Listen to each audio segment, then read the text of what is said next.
Now, the greatest radio shows of all time. Suspense. The Shadow Node. Washington calling David Harding, counter-spy. Classic radio theater. The Great Gildersleeve. Fibber McGee and Molly. Dragnet. Gunsmoke. The Lone Ranger. Now, step back into a time machine with your host, Wyatt Cox. Good evening, friends of the Inner Sanctum. We head out west to Reno, Nevada for this episode of The Adventures of Frank Race, starring Paul Dubov. This episode of the syndicated series was originally broadcast November 6, 1949, The Adventure of the 6-Week Cure. The Adventures of Frank Race, starring Paul Dubov.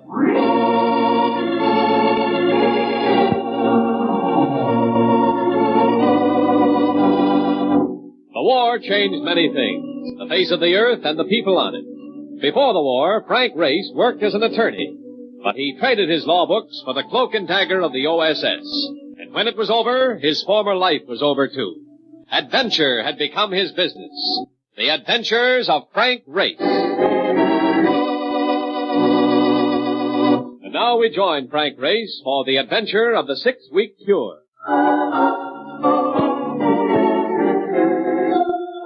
Reno, Nevada. A simple city like any other American city. But one made notorious for its gambling clubs and for harboring the sickest people in the world. The temporary home of would-be divorcees taking the 6-week cure from the ills of marriage. You could see their strained white faces on the streets and in the restaurants and the clubs. The faces of women not quite sure what had happened. Not quite sure why they were here. Not quite sure where they were going tomorrow. You know something, Race? All my life I've been hearing about gay divorces. But the babes around here do not look so gay to me. There's nothing gay about a marriage that doesn't work, Mark. For most of them, this is the bitter end of the sweet dream. That's never fun. Yeah. Well, leave us not stay around to be fooled, huh? You got your business for the insurance company all cleared up. Leave us get back to New York. What's your rush? We can take a little vacation. Some great fishing in the mountains here. Oh, no, you don't. No, you don't. Not with me. I remember the last time. I got more hooks into myself than I got into the fish. Besides which, I wind up eating nothing but bread, because it is the only food we have which don't have bones. All right, Marcus, you win. Yeah, besides, I'm not so sure that you'd go fishing. What do you mean? There is a dish sitting at that table over in the corner, and she has been making passes with her eyeballs ever since we come in here. And she ain't no trout. Where? Right? Oh, it's Olga Petrov. You know her? She's coming over. I most certainly do know her. Olga, baby. Ray. Oh, Ray, I wasn't sure it was you. Olga Petrov. If there's a better ballerina in the world, I've never seen her. She moved with infinite grace, and your heart left your body to walk beside her, on stage or off. It's been so long, Ray. Paris. Just before the Germans took over. You left without saying goodbye. Boris was jealous, remember? And with good reason. I was beginning to fall in love with you. That's nice, Ray. That's very sweet. Oh, excuse me, Olga. This is Mark Donovan, my very good friend. Hello, Mr. Donovan. Oh, baby, sing it again. Hello. By the way, how is Boris? He's fine. He's here with you? He's here, Ace, but not with me. Don't tell me that you're... Yes. I'm here for what you so quaintly call the 6-week cure. Divorce. I'm really very sorry to hear that. Where are you staying, Race? Well, we're really not staying. We came in on the plane this morning to settle a claim. We're going right back. Race, please stay for a little while. I'm in trouble, desperate trouble. I am staying at a Jude ranch 10 miles out on the highway. There are accommodations open. Mark will drive us out. We can talk it over on the way.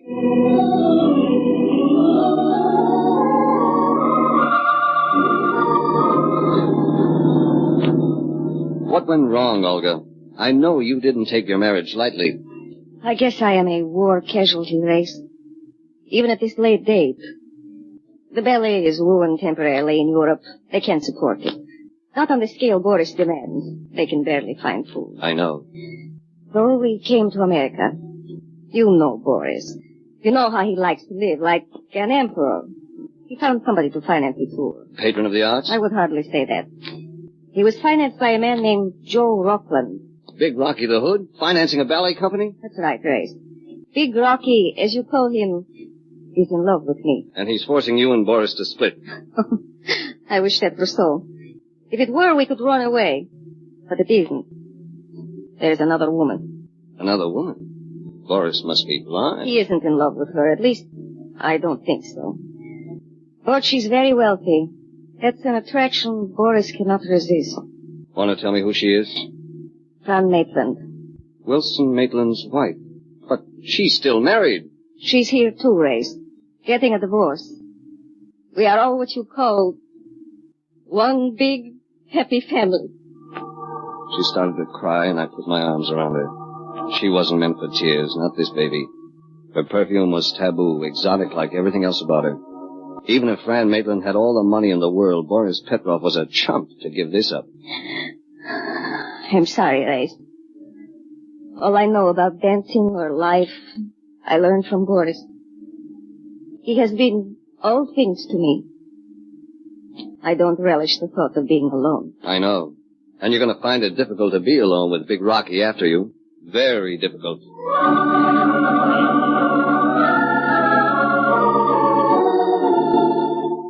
The bar Triple X Dude Ranch was very much on the sedentary side so far as the guests were concerned. The most strenuous activity seemed to be the lifting of cocktail glasses. But there was nothing sedentary about the owner of the ranch, Ma Westcott. She was pressing 70, but doing it the hard way. This gentle old lady, believe it or not, could sit on a Mustang like Roy Rogers. She could also pilot her own helicopter. Understand you're something of a flyer, too, Mr. Ace. I've never been checked out in a helicopter. It's good for keeping the herds in sight. Most ranchers think I'm crazy, though. It's something new in range riding. They'll come around, Mrs. Westcott. Maybe you'd like to come with me someday and see how big this ranch really is. Anytime. Good. Get you away from these crazy females for a while. Women oughtn't to be without their men, folks. It makes them mean. Oh, been looking all over for you. It's my son, Buzz. What do you want? Oh, that fool woman, Mrs. Pryor, ain't back from the ride yet. She must be lost. Someone ought to go find her. You were supposed to go with her. Well, I had other things to do. Sure. Shining up to that Fran Maitland. Now, I told you to stay away from the guest. Now, don't go yelping at me. Come and arrange it. I'm coming. Excuse me, Mr. Ray. I'm going to close down this exit. Oh, girl's quite a character, ain't she? He spoke from just behind my left shoulder, but I didn't have to see his face to know him. Joe Rockland, Big Rocky. Hardly the type to be calling anybody else a character. I turned and looked into those small black eyes. He was wearing a bow tie, and if it had been the kind that lit up, it would have spelled murder done cheaply. You're getting a divorce, Race? I'm not married, Rocky. Oh, there are several kinds of divorces. Sometimes a guy gets his arm broke. That's the kind of divorce from using it anymore. But sometimes a guy gets tired of living and signs off. You could call it a divorce. What you say and what you mean aren't the same. Ah, you're smart, Race. I sort of feel there ain't no reason for you to be in Reno. I'm a friend of Olga Petrov's. She's playing a tough hand. I want to stick around until the cards are counted. Boris and me can take care of that. I don't remember inviting you to my wedding. I'm coming anyhow, just to make sure there's no shotgun pointing at the bride. So you really did come for a divorce. The tough kind. Well, from now on, I'm your lawyer. Gonna handle the whole thing for you. Starting with a broken arm. Afraid you're even gonna supply the arm, Rocky. Let me go, Race. All right. Now get out of here. I'll see you again, fellas. I'm sorry, everybody. We're old friends. He gets playful. You think you're pretty good, don't you, huh? Big man. Tough guy. Just like my husband. Sorry to evoke unpleasant memories, Mrs. Towner. Mrs. Robert Towner. But you can call me Sylvia. Because you're just like him. Just like my big, tough husband. What's your name? Race. Frank Race. Huh. Sure of yourself, aren't you? Just like Robert. Well, you're just a man. Just another heel. I'll be rid of him in another week. What do you think of that, huh? Congratulations. I'm lonesome. I don't like to be alone. I'm almost 30 and I don't like it. I gave him 10 years. Now I'm alone. You could go back to him, Sylvia. Ever think of that? I don't think of anything else. I can't. You know why? He doesn't want me back. Because I had him arrested for hitting me. I said I killed him. You better come outside. People are staring at you. Why do I care? Yes, Oh, come on. Now get a grip on yourself. Take your hands off me. Stop it, you're getting hysterical. Take your hands off me. Let go. All right. I never want to see another man again as long as I live. Give me that horn. Yes, ma'am. Well, Grace, you seem to have lost your way with the ladies. Oh, hello, Boris. Olga told me you were here. Olga told me a lot of things, too. What are you setting her up for? We're getting a divorce, that's all. That should not disturb you. You're very fond of Olga. Of course, you may have some rough competition this time. Don't be a fool, Boris. That girl never looked at anybody but you. You've been her whole life. She will find another life, just as I will find another one. With Fran Maitland, your new life might be more interesting than you think. More interesting and less peaceful. Is that so, Mr. Race? I hadn't seen her come around the end of the ranch house, but suddenly she was there. A striking woman of 35. Everything about her was reckless. Her face, her figure, the way she wore her clothes. I had met her once before investigating the loss of some jewelry. And once met, Fran Maitland was not easily forgotten. Let's hear your theories about life with me, Mr. Race. It might brighten my day. I've been bored. That's your trouble, baby. You get bored too easily, and it takes a new man to snap you out of it. Mm-hmm. Are you volunteering, Race? For assignments like this, I never volunteer. I do not like your attitude, Grace. I do. I love it. I'm finding you more and more intriguing, Race. Don't try too hard. I don't fit into your collection of oddities. I'm not an artiste like Boris, and I can't match Buzz Westcott's drawl. What do you mean by that, Race? I'll tell you what he means. He means I've been riding with Westcott while you've been chasing after Sylvia Toner. She's younger than I am, Boris, darling, but she doesn't have any money. Her husband won't settle it down. Well, I can see you two lovebirds have a lot to discuss. Excuse me.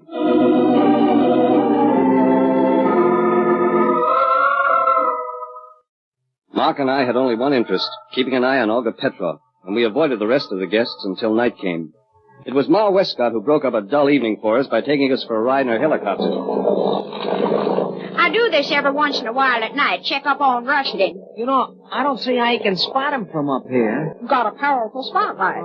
Just have to shine it down when I see something suspicious going on. Can see part of the herd up ahead there. You see him in the moonlight? Oh, yeah. When we get over him, we'll light off. Hey, what a gimmick, huh? You think the Texas Rangers would give up their ponies and learn to fly things like these instead, huh? I'll hang right over him now. Turn on that light, will you, Race? Sure. Look at that. Hey, you ain't scared or anything seeing a light from way up here. Mark, they're used to a thing called the sun. It comes up every morning. Yeah, you're right. Wait a minute. Look, there on the other side of the herd. It's one of our horses. Yes, and he's saddled. Hey, he's standing by something. What is it? I don't know, but we better go down and find out. Ma Westcott set the helicopter down and we walked around the herd to where the horse stood. The animal was nuzzling the thing we had seen on the ground. It was the body of a woman. I knelt over her. A pointed branding iron had been stabbed through her throat.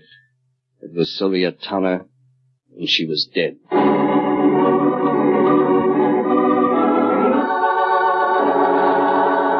We'll return to the adventures of Frank Race in just about 1 minute.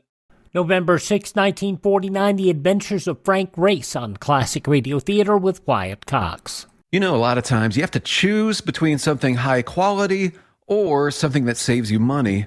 But if you can get both, why not? Especially when it comes to healthcare. And that's MediShare. You get both. The typical family saves $500 a month switching to MediShare.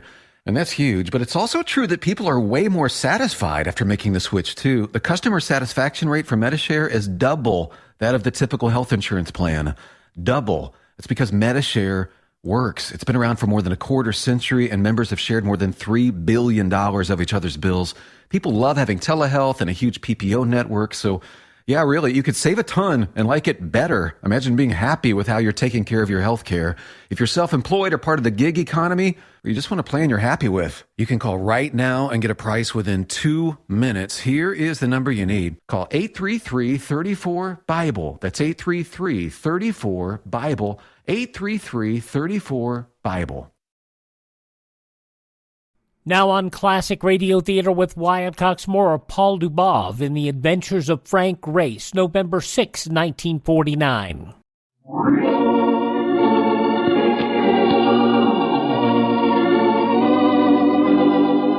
And now back to The Adventures of Frank Race.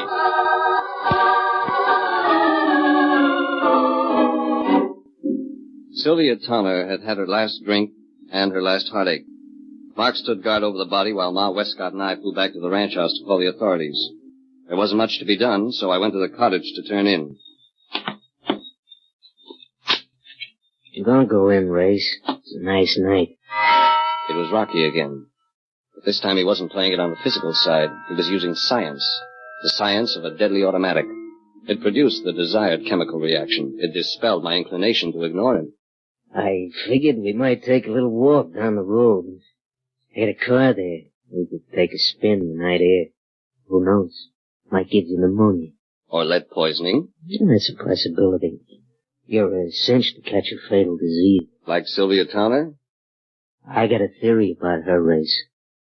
I think you killed her. I think I can clear myself. Nah. You and Sylvia had quite a beef today. You were trying to get romantic in broad daylight, and the dame had to scratch you up a bit. Boris told me. You spin quite a yarn. Oh, it gets more interesting. Go ahead. She rides off.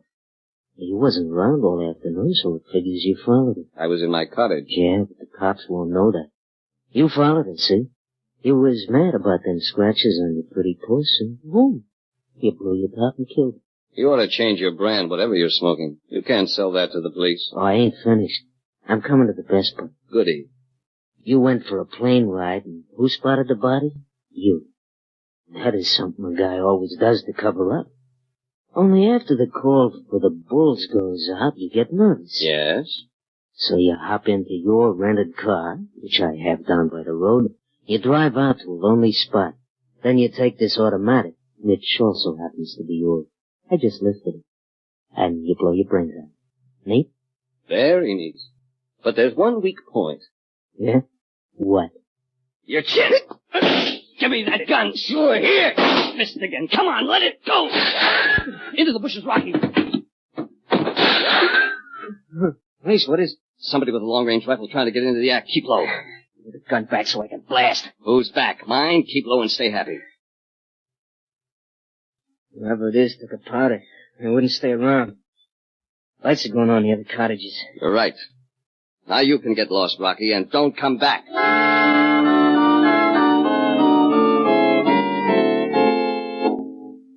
You, my friend, are a real sweet pal. What's wrong, Marcus? Leave me out in that cactus with a dame who was in no condition to be company for me. And them coyotes howling.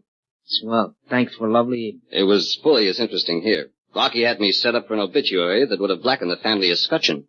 Talk English. You think Rocky croaked the dame? I don't know. Anybody could have done it. There are too many people and too many reasons. Even Robert Towner is a possibility, Sylvia's husband. He might be around someplace. But he's very unlikely. Why? Because he'd have no reason to be taking rifle shots at me or Rocky. I've got to find out who was behind that rifle, who they were shooting at, and why. You know something? If we toss this crowd into a mix master, we could whip up a dilly of a cake.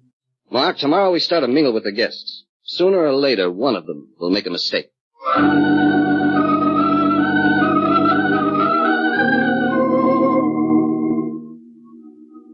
The next morning, a tennis match got underway, and I found myself teamed in the doubles with Fran Maitland.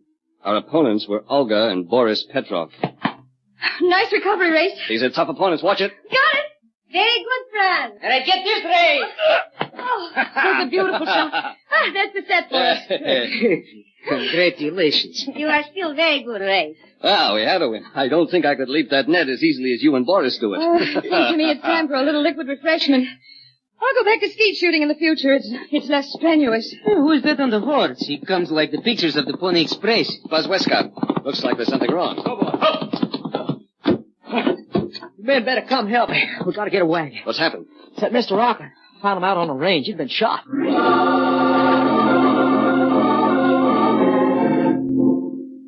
The bullet had gone through Big Rocky's back. And if he had known who fired it, it was knowledge he'd never pass on. He was dead. But his demise filled in one bit of information. He, and not I, had been the target of the long-range rifle of the night before. How long you reckon he's been dead, Race? I should say since early this morning, about 5 a.m. Anybody who's conscious at that hour deserves to be shot. How can you say such a thing? Have you no heart? Well, guys. All right, Svengali, this is no place to be choosing up sides. You fought with him yesterday, did you not, Race? That I did, Boris, and I may fight with you today if you don't get out of the way and keep quiet. Look at this wound, Westcott. What about it? Entered the back between the shoulder blades and came out through the stomach. It follows a downward course. Does that have a significance, Ray? Yes.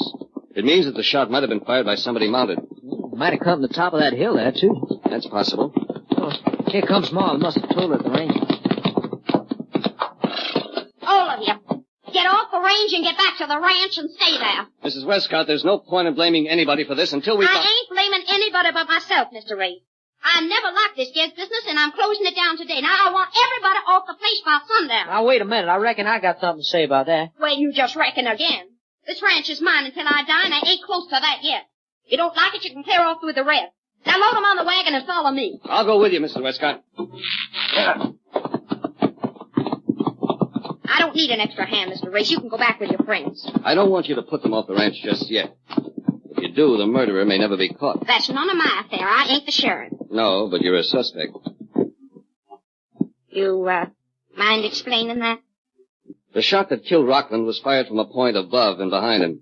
It could have been fired by a rider or from the top of a hill. Might also have been fired from a helicopter.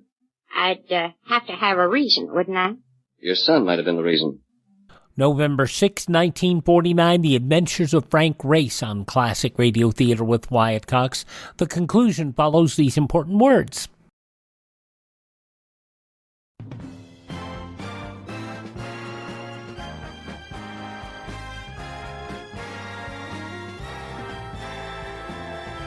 Thank you for tuning in to Classic Radio Theater with Wyatt Cox. Now the conclusion of The Adventures of Frank Race starring Paul Dubov from November 6, 1949.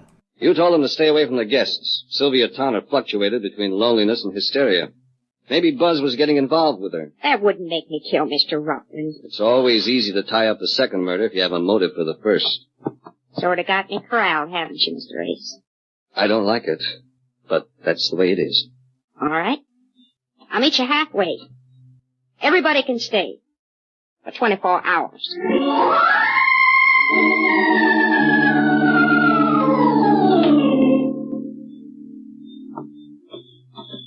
Listen, Race, you off your rocker? What do you want to go riding tonight for? Just setting yourself up like a clay pigeon. It's the only way to play it. We haven't much time. You go into the house and just drop a hint that I've discovered something. It may force a move. Yeah, like the move Big Rocky got. He rode out of here, too, and he come back very unhealthy. Yes, he did, but...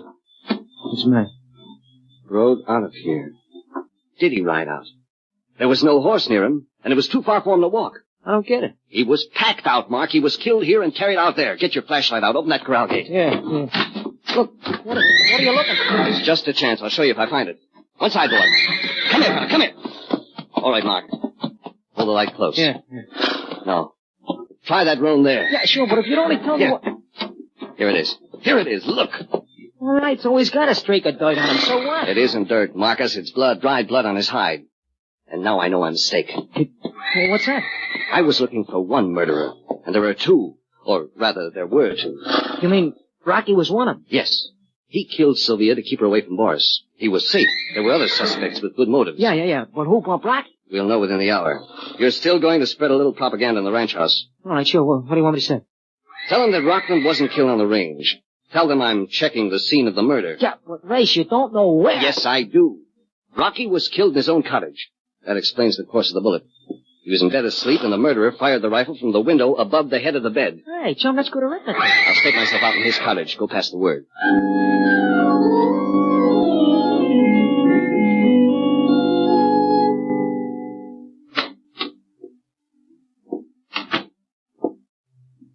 Race, I'm here, Fran. couldn't we have a little light? We don't need it, baby. It's more romantic this way. Besides, I found what I was seeking. What did you find, Race? I dug a rifle slug out of Rocky's mattress. It was clever of you to change the linens.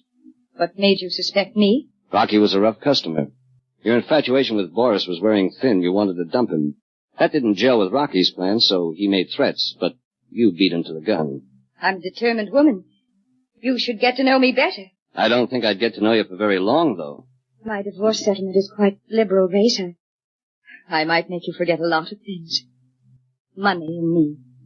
That should be a tempting combination. Money and you are tempting. But I imagine there's a rather forbidding pistol in your hand, isn't there? Yes. I tried to be more clever the last time. The rifle seemed to be a rather unlikely weapon for a woman to use. Not for you, friend. You made a mistake. You mentioned skeet shooting as one of your favorite pastimes. Why don't you move out of the shadows, Race? To give you a better shot? That might make it quick and painless. I have some bad news for you, Fran. Mark Donovan steered you here deliberately. Right at this moment, he's outside the window drawing a bead on you through the screen. That's right, sister.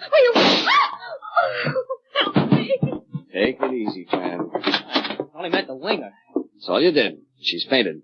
She'll live to stand trial. Oh. Well, you sure got that Olga dame out of a pickle. I wonder, Mark. Boris has nobody to run to now, so he'll stick to her for a while. It'll give her a chance to be miserably happy for a little longer. Yeah, I know what you mean. But, Price, will you tell me something? I should be delighted, old boy. Look. Why do the nice dames always marry heels? That is one of the mysteries of life, Mark. One of the major mysteries of life.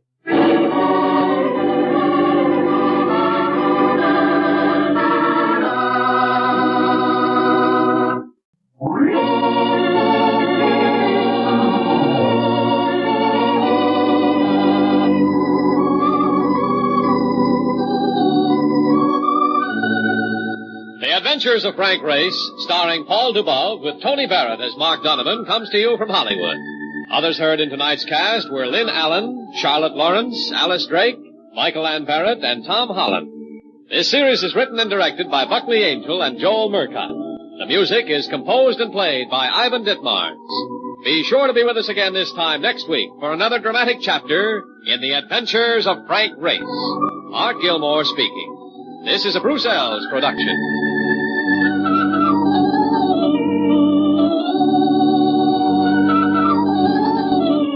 November 6, 1949, The Adventures of Frank Race on Classic Radio Theater with Wyatt Cox. Now on Classic Radio Theater with Wyatt Cox, we go back to November 6, 1939, an episode of Captain Midnight.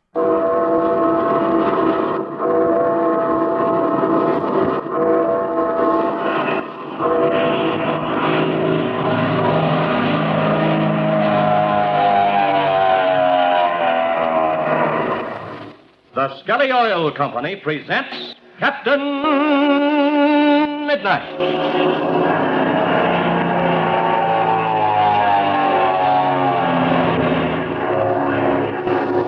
Captain Midnight, brought to you every day, Monday through Friday, at this same time, by the Skelly Oil Company, Skelly Jobbers and Dealers. Say, how does your motor sound when you try to start it on these frosty November mornings? Does it sometimes sound like this?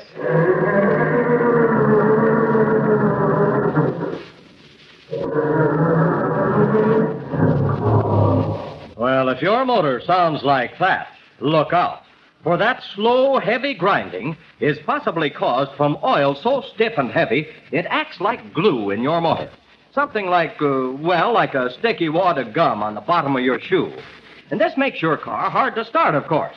But much more serious, that stiff oil doesn't get up into your motor fast enough to lubricate it properly.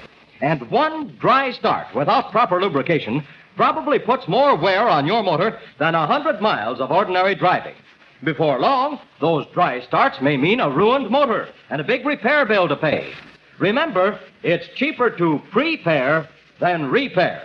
So the first thing to do is change to a wetter oil that's fast-flowing enough to get up into that motor and lubricate it right from the word go. Now, here's an oil that will lubricate your motor safely during these cold winter months. It's Skelly Tagoline. If your motor's been grinding slowly on the starts, I'm pretty sure you'll find it turns faster and smoother the moment you put in Skelly Tagoline Winter Motor Oil. So, drive into your neighborhood Skelly service station, drain the crankcase, and fill it with Skelly Tagoline. Your Skelly man knows just the right weight for your car. And he knows what to do for your battery and your heater and your radiator, too, to prepare your car for winter. So, all you fellas and girls, have Dad visit a Skelly service station real soon to prepare for the cold weather ahead. And say, while you're there, you can join Captain Midnight's 1940 Flight Patrol, too. And the Skelly man will send in for your free spinning propeller medal of membership. You want to join just as soon as you can. because things are going to start happening for all Flight Patrol members most any minute now. So join up tonight at your Skelly service station. And now to Captain Midnight. Last time you remember, Captain Midnight, together with Ma and Patsy Donovan, Slim Poole, Chuck Ramsey, and Senor Pareda's nephew, who has been nicknamed Pebbles, sat down to a savory feast of Mexican dishes. They are thoroughly enjoying themselves under the twinkling stars, watching the crackling campfire and listening to Pebbles tell about Mexican food. But suddenly, they're jerked back to grim reality when the ominous drone of an airplane engine is heard in the night sky. Captain Midnight orders the earthen jugs of water brought so the fire may be extinguished. Listen as Chuck exclaims, The jugs of water are right back of you, Red. There. Okay, hurry, Chuck, hurry. Come on, Patsy, get to the cave. Here you are, Red. Grab the other side of this one. Okay. Pareda's men are getting the rest of the jugs. Yep, they see what we want, all right. All right, come on now, let's go. Gosh, this sure is heavy. Yeah, just a couple of more steps. Here we are, Red. All right, lift it up a little higher. There now, pour it out. Here we go. Quick now, back for another one. We've got to put this fire out. Look, Pareda's men have all the others. Now they're pouring the water out. Oh, yeah, sure. Oh, that's great work. That should do it. Oh, gee, Red, that plane's almost overhead. Yes, it is. Quick, everybody, run for your lives. Vamos, vamos, vamos. All right, come on, Chuck, let's get out of here. Head for that clump of trees. Hurry. I'm right with you, Red. You suppose the pilot saw that fire? Oh, he must have seen it. Yeah, I guess he couldn't help it. All right, here we are. Throw yourself on the ground, quick. Okay. The closer you are to the ground, the safer you are. Well, that fellow isn't doing much yet. He's right overhead. I can see his exhaust pipes. He sure is. He's circling right over us. I just can't understand this, Chuck. I can't either. That must be one of Shark's planes. That's what I thought. Now I'm beginning to wonder. His pilots are the only ones who know that we're here. Well, why doesn't he do something? I lose that plane every few seconds because of these tree branches. Now, wait a minute. Well, now he's making a wider circle. See? He's out over the middle of the old lake bed. Say, did Ma and Patsy get away all right? Now, they're okay, Red. Oh, good. They ran for the cave when you told them to. Mm-hmm. Well, what happened to Pablo? He was helping Senor Pareda's men. And then when you told him to scatter, he ran back into the trees. I hope Slim went back to join Pinky. I'm sure he did, Red. Guarding those trails is more important now than ever.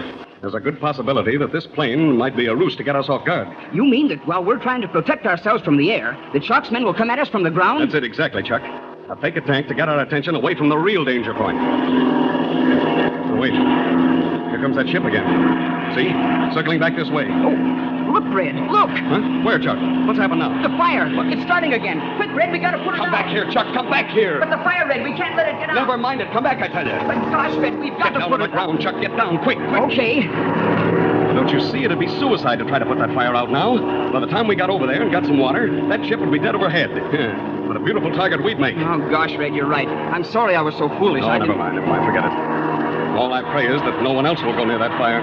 We just didn't get enough water on it in the short time we had. Uh-oh, here comes that ship again. Now flatten yourself out on the ground. Anything might happen now, Chuck. Okay. I'll bet he's going to shoot this time. Well, nothing yet.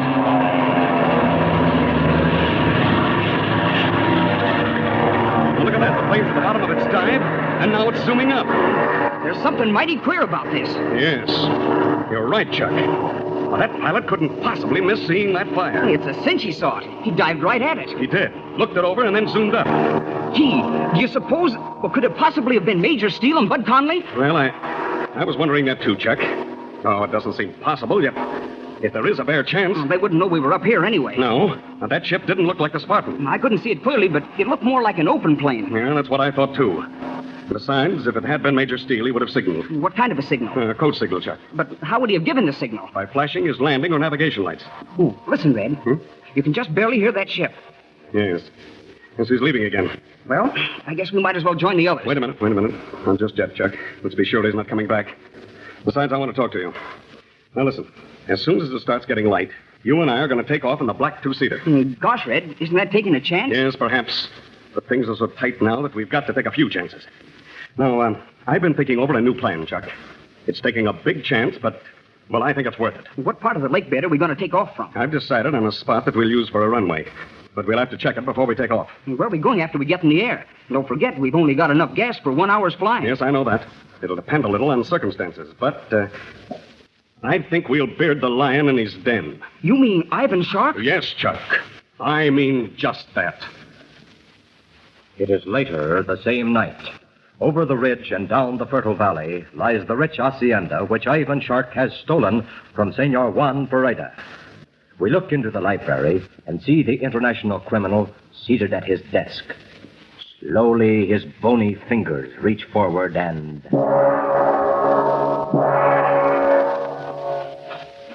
You call, Master? Yes, Fang.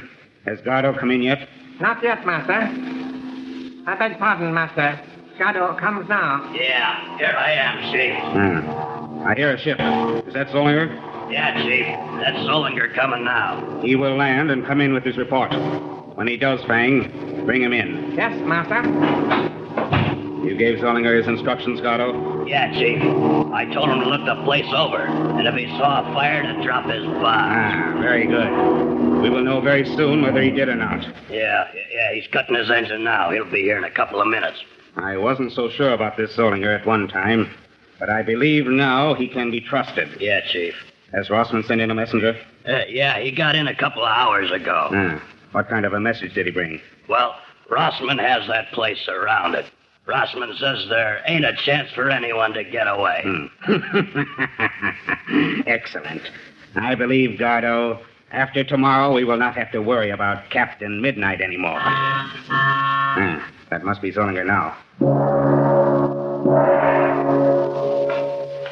Zolinger is here to see you, Master. Very good, Fang. Come in, Zolinger. You may close the door, Fang. Yes, Master. You know, this guy never talking gives me the jitters. Quiet, Gardo. Well, Zolinger, did you fly to the valley? Yeah, he's nodding his head. What did you see, Zolinger? Do you have a written report? He's shaking his head. Then you don't have much to report, Zolinger. He's shaking his head again. Did you see any signs of life? Any campfire? Yeah, he's shaking his head. I guess he didn't see nothing. You have nothing to report? Very well. You may go now, but be ready for flying duty at daybreak. Yes, Master? You will show Zolinger out. Yes, Master. Well, Chief, what do you make of that? I don't know, Gardo. But we will find out at daybreak. Are you gonna...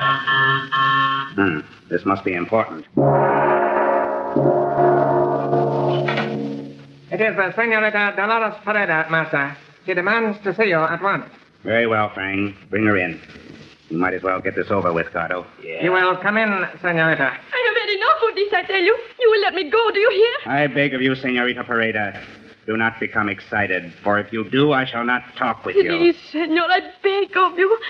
Let me go. I have told you, Senorita, that under certain conditions you may go.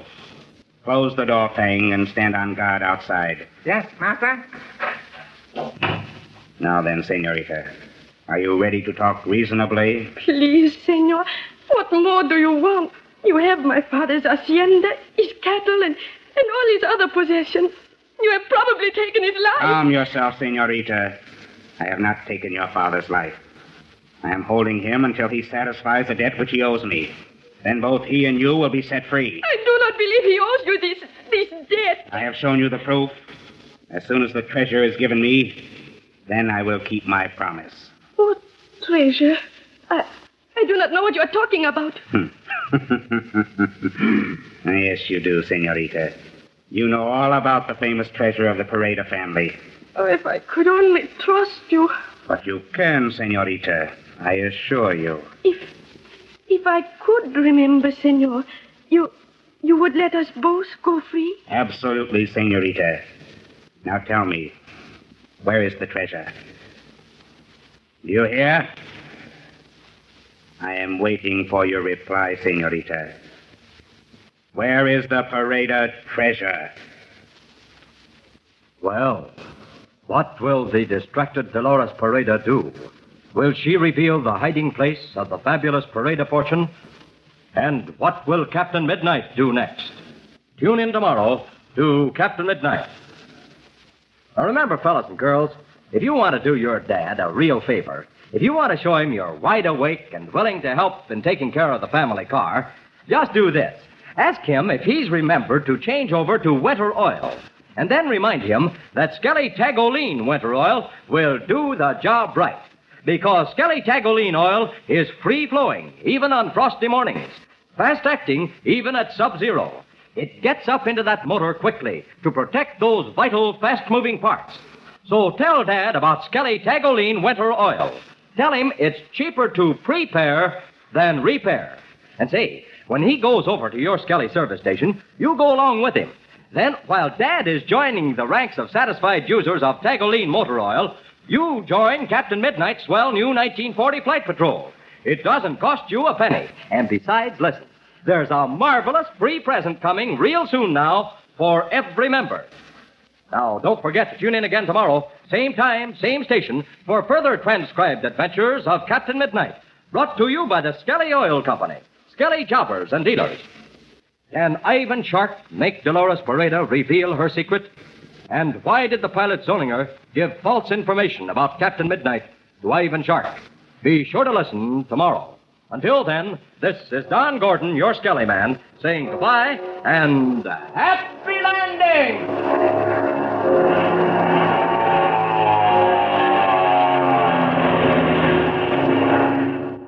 November 6, 1939, Captain Midnight on Classic Radio Theater with Wyatt Cox. Please thank this station and support their advertisers. It is their kindness and courtesy that allows us to be with you each and every time we roll around here on your favorite station. Now, if you miss a day, you do not have to miss one single show. All of our shows are available on demand by going to classicradio.stream. That is classicradio.stream.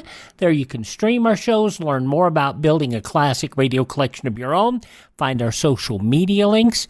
You can contact me there as well. And if you like what we do and want to help us acquire additional classic radio collections, you can buy me a coffee. That's all at classicradio.stream. Thank this station. Support their advertisers. Tell your friends the great radio shows are right here at this spot on the dial.